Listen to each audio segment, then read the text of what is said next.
여러분 안녕하세요. 오늘은 강렬한 예수 그리스도의 애포요인 모세에 대해서 알아보겠습니다. 본 영상에서 잠깐 모세가 활동하게 된 출애굽기의 배경에 대해서 알아볼까요? 요셉이 죽은 후 이스라엘의 족장시대는 끝이 나고 400여 년 동안 인구 200만의 민족 공동체로 성장하지요. 이 기간은 창세기와 출애굽기를 연결하는 고리 역할을 하며 언약 민족, 언약 국가 중심의 구속사로 출발하기 위한 준비 기간이지요. 그러는 과정에 이스라엘 백성은 400년이 지났을 무렵부터 극심한 탄압을 받으며 노예 신세가 되어 백성들은 자신들의 조상의 하나님께 구원을 호소하지요. 그러나 하나님은 이미 그 이전에 백성들을 이끌어갈 구원의 사역을 담당할 인물을 준비해 두고 계셨죠. 모세가 활동하는 출애굽기는 다른 구약책들보다 그 내용이나 분량에서 더 극적인 기적을 담고 있지요. 10대 재앙과 홍해 사건, 만나 사건 등은 아주 드라마틱한 하나님의 구원의 역사를 나타내고 있지요. 신약의 사복음서가 예수 그리스도의 구원의 사역을 강조한다면 출애굽기는 그와는 선명히 대비되는 구약시대에 역사하시는 하나님의 구원의 방식을 담은 책이죠. 또한 노예 민족에서 해방되어 언약 백성으로 출발하여 약속의 땅을 향해 전진해가는 희망의 책이기도 하지요. 또한 출애굽기는 모세의 두 번째 책이라 불리죠. 모세가 책의 저자임을 마가복음 12장 26절, 요한복음 8장 5절을 보시면 이를 보증하고 계시지요. 이제 모세를 찾아볼까요? 400년간 이스라엘 자손들은 다산하고 풍성하고 번식하고 심히 막강해지죠. 그러자 요셉을 모르는 새 왕이 일어나서 이집트를 다스리는데 이는 곧 세월이 흐르는 동안 함족 계통의 18왕조가 다시 힘을 모아서 셈저 결등의 힉소스 왕조를 몰아내고 그들은 의도적으로 그 왕조와 또한 요셉의 업적을 말살시키고 무시하지요. 즉 침략자 왕조였다는 거기 때문에 더 그랬는지도 모르죠. 그러나 만약에 그들이 요셉의 민족을 억압하지 않고 선대했다면 아마도 그들은 이스라엘 민족의 민족성을 잃어버리고 애굽인들과의 혼혈을 거듭하고 여호와 하나님의 신앙을 상실했을 수도 있었겠죠. 고난에는 다 뜻이 있다는 걸 알 수 있지요. 그들은 이스라엘 백성들을 관장할 감독자들을 세우고 그들에게 짐을 지어 괴롭히지만 그럴수록 더 번성하고 늘어나니 그들은 이스라엘 자손들로 인하여 더욱 괴로워하고 노역을 강화시켜 엄격히 감시 통제하며 힘들게 하지요. 그러다 드디어 이집트 왕 파라오는 유대인들을 대학살하려 제거시키려는 계략을 쓰지요. 그것은 바로 산파들을 시켜서 아들을 낳으면 무조건 죽이라는 잔인한 유아 학살 정책을 펼치는 명령을 내리죠. 그러나 산파들은 지혜롭게 이를 처리하죠. 그래서 백성들은 더 번성하고 더 강성해지지요. 이에 산파에게 내린 명령이 실패하자 파라오가 낸 묘책은 바로 태어난 아들들은 모두 강에다 버려서 죽게 하는 것이죠. 현대에는 도저히 이해할 수 없는 이런 정책이나 그 당시에 그런 잔인함이 가능한 이유는 바로를 신처럼 동일시해서 그의 명령에 절대 순복했던 절대 군주정치, 곧 신정정치 체제이기 때문이죠. 왕은 곧 신이다, 이런 체제였지요. 이런 끔찍한 환경 속에서 레이 가문의 부부가 아들을 낳아 3개월을 숨기지만 더 이상 숨길 수가 없게 되죠. 그래서 칼대 상자에 찰흙과 역청을 바르고 아이를 담아서 강의 창포들 사이에 숨기고 그 아기의 누나는 이를 멀리서 떨어져서 지켜보고 있게 되지요. 그 아이가 바로 오늘의 주인공 모세입니다. 그런데 파라오의 딸이 강에서 씻으려고 내려갔다가 그 상자를 보고 심려를 시켜 가져오게 하는 거죠. 아마 무슨 이집트의 무슨 행사 때 하는 어떤 그런 의식이었던 것 같아요. 뚜껑을 열고 보니 아이가 울고 있는 게죠. 그때 그 아이의 누나가 재치 있게 파라오의 딸에게 다가가 히브리인 유모를 당신을 위해 그 아이를 양육하도록 하겠다고 추선을 하지요. 그 파라오의 딸인 공주는 아이가 없었죠. 참 재치 있는 누나이죠. 어린아이가. 결국 양자 주선이 되게 되죠.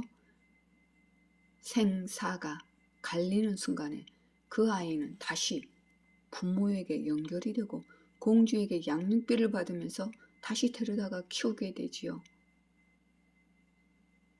세월이 흘러 아이가 자라 파라오의 딸에게 데려가니 물에서 건져낸 아이라 하여 이름을 모세라 부르고 왕궁에서 어엿한 공주의 아들인 왕자로서 성장하게 되지요. 모세가 출생 당시는 즉시 물에 빠져 죽을 수밖에 없는 상황인데 오히려 극적으로 빅박자의 공주의 손에서 왕자로 양육되는 모습은 구속사를 진행하신 하나님의 섭리의 오묘한 역동성을 느끼게 되지요. 모세의 40여 년은 궁중에서 부귀에 처하여 지도자로서의 자질을 연마하게 하시고 그 후 40년은 광야에서 비천에 처하여 하나님의 종으로서의 자질을 닦게 하시는 사건은 모든 시대 하나님의 종들이 갖추어야 할 자질의 요건의 과정들을 깨닫게 해주지요. 모세가 왕궁에서 40년을 잘 성장하다가 어느 날 히브리인들인 자기 형제들에게 나갔다가 모세의 인생은 뜻밖에도 뒤바뀌는 사건이 터집니다. 즉 노역을 감시하는 이집트인이 그의 형제 중 하나인 히브리인을 때리는 것을 몰래 보게 되지요. 그러다가 그가 돌발적인 행동을 하게 됩니다. 출애굽기 2장 12절에서 15절 말씀 보니 그가 이쪽 저쪽을 살펴 아무도 없는 것을 보고 그 이집트인을 죽여서 모래 속에 감추니라. 이튿날 그가 나갔더니 보라 히브리인 두 사람이 서로 싸우는지라. 그가 잘못한 자에게 말하기를 너는 어찌하여 너 동료를 치느냐 하니 그가 말하기를 누가 너로 우리를 다스릴 통치자와 재판관으로 삼았더냐. 너가 이집트인을 죽인 것 같이 나도 죽일 생각이냐 하니 모세가 두려워하여 말하기를 분명히 이 일이 알려졌도다 하더라. 그때 파라오가 이 일을 듣고 모세를 죽이려고 찾았으나 모세는 파라오의 얼굴을 피하여 미디안 땅에 거했으며 그가 우물가에 앉아 있더라. 이렇게 기록되어 있지요.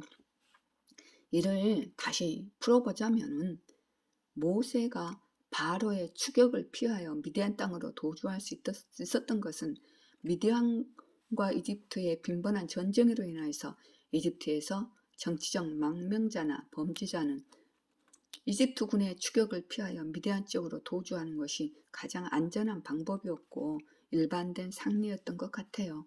또한 미디안 족속은 유목민족으로서 셈족 사람들과는 문화적인 교류가 잦아 모세는 상당히 우호적인 상태로 받아들여졌기에 중근동 지역에서 생명과 같이 상당한 중요한 위치를 차지하는 우물 근처에 거주할 수 있었던 것 같아요. 그러나 의문이 있지요. 아니 막강한 세력을 가진 이집트의 왕자가 노예 히브리인 한 사람을 죽인 것은 그다지 큰 범죄도 아니었을 텐데 왕족이니까요. 갑자기 도주자가 되어 생명을 위협당하다뇨?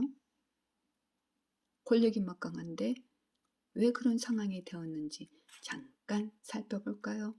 모세는 그 살인 사건으로 인해서 이집트인이 아닌 자신이 히브리인이라는 민족적인 문제와 왕궁 내부의 권력 다툼이라는 두 개의 암초에 걸린 게지요. 모세는 분명 이집트의 강력한 후계자였음이 분명한 듯한데요. 이는 이집트 왕궁의 후계자가 없었기 때문이죠. 그래서 공주의 양자인 모세가 가장 유력했습니다.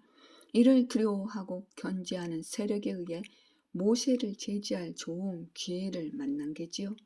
바로는 이 문제를 이집트인에 대한 히브리 민족의 반역이라는 거대한 민족적 문제로 확대시키며 견제의 대상인 모세의 정체성을 들고 나와 모세를 정치 무대에서 제거하려고 했을 것이기에 모세는 사태를 빨리 깨닫고 도피를 한 게지요.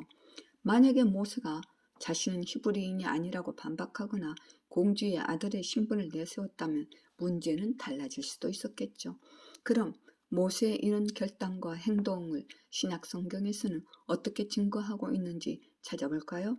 히브리서 11장 24절에서 27절 말씀을 보니 믿음으로 모세는 장성하여 바라오의 딸의 아들이라 칭함을 거절하고 잠시 동안 죄의 낙을 누리는 것보다 오히려 하나님의 백성과 함께 고난받는 것을 택하였고 그리스도의 능력을 이집트의 보아들보다 더 큰 재물로 여겼으니 이는 그가 상주심을 바라보았습니다. 믿음으로 그는 왕의 노여움을 두려워하지 않고 이집트를 떠났으니 이는 그가 보이지 않는 분을 보는 것처럼 견디었기 때문이라. 이렇게 말씀하셨네요. 모세의 믿음은 아직 굉장히 미성숙함에도 불구하고 하나님을 바라는 믿음은 역시 강렬했어요.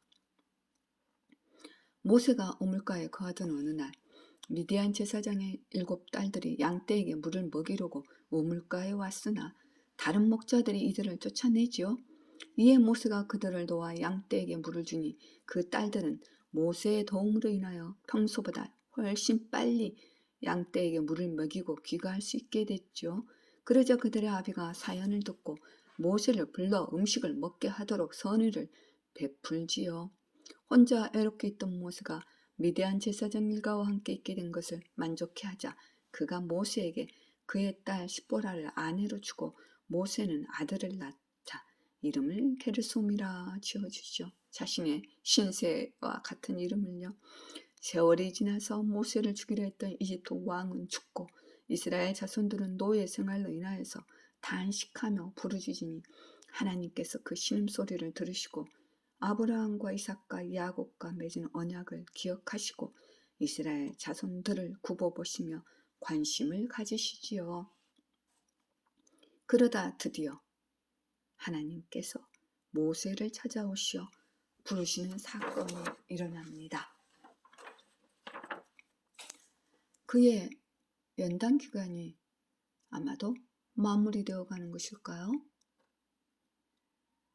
그가 광야에서 양을 치는 목자로 비천하게 견뎌야 했던 것은 그가 왕자로서의 미성숙된 신앙으로 자신의 형제들에 대한 인간적인 감정으로 살인을 하게 됐을 때 그는 하늘에 계신 하나님을 의식하지 않았죠. 땅에 좌우를 살피고 주변 사람들만 의식한 행동을 했으며 그런 행위는 하나님의 권위나 영납에서 나오는 것이 아니었지요. 자기 자신이 스스로 민족의 해방자나 민족의 구원자로 스스로 착각을 했던 것이요.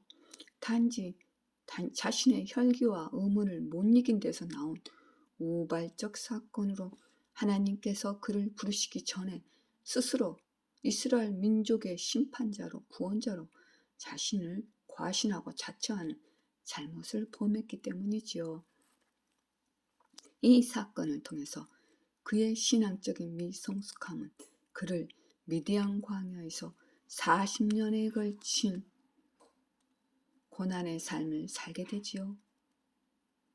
부귀와 영화를 누렸던 이집트의 왕자에서 양이나 치는 흙먼지를 날리고 추위와 떨어야 하는 그런 비천한 목자의 신세로 추락하는 신분이 되어서 연단을 받는 결정적인 동기가 되지요. 이를 보건대 아무리 좋은 의도일지라도 그 일을 행할 때는 먼저 하나님의 뜻을 알고 그분의 인도하심을 따르는 순종의 자세를 가져야 함을 분명히 깨달을 수 있지요. 우리 모두는 생활 속에서도 우리도 모세와 같이 그런 크고 작은 일들로 인하여서 하나님의 뜻보다는 자신의 뜻과 감정에 충실하게 일을 처리하다가 그런 실수를 범하고 자신이 만든 실수로 인하여서 고생을 따따블로 하여 연단을 받는 경우들도 많이 있는 것 같아요. 우리 모두가 다 연약한 모순투성이의 인간이라는 것은 어쩔 수가 없는 것 같아요. 다음 이제 영상에서는 모세 연단이 끝나가고 드디어 호렙산 불꽃 떨기 속에서 모세를 부르시는 하나님을 볼 수 있게 됩니다. 모세 드디어 하나님을 만나고 그의 연단 기간이 끝나고 소명을 받고 이스라엘의 통치자로 인도자로 쓰임을 받게 되는 시간이 되는 거지요. 여러분 오늘도 이 시간에서 기쁨이 있으시기를 바랍니다. 여러분 안녕.